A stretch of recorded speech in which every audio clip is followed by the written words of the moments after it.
organization was vector-borne diseases. Why? Because vector-borne diseases kill 1 million people every year around the globe. Nearly half of the world's population is at risk from these vector-borne diseases. And overall, in infectious diseases burden, they account for 17% of the total burden. Vectors are basically small organisms, bugs, or arthropods that can transmit and carry certain diseases through organisms. In this table, you'll find the common vectors which are present and the diseases they can transmit. Mosquitoes are involved in the transmission of dengue fever and malaria.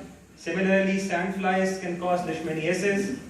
Bugs can be involved in the transmission of Chagas disease.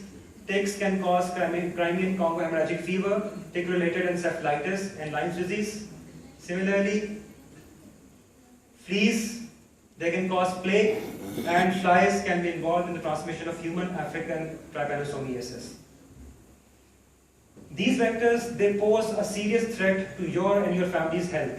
But the good news is they can be avoided. These diseases can be avoided by taking simple preventive measures.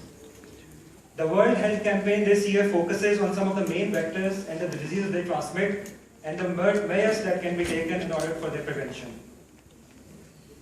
What are the causes of this certain and sudden rise and magnitude of vector-borne diseases throughout the world? Some of the key factors that have been identified by World Health Organization and public health experts throughout the globe are as following. Increase in the production of consumer products, for example, non-biodegradable plastics, cellophanes, tins, tires, and certain other products which are not disposed of properly in the environment. As a result, they serve as a perfect breeding site for these vectors. Also, major global demographic and societal changes in the past 5 decades has led to the resurgence of vector-borne diseases and other infections. Like in some areas, there has been overpopulation, and in the other areas, the areas are completely deserted. So these demographic changes have played their part. Also, there has been unprecedented population growth in the past 4 to 5 decades.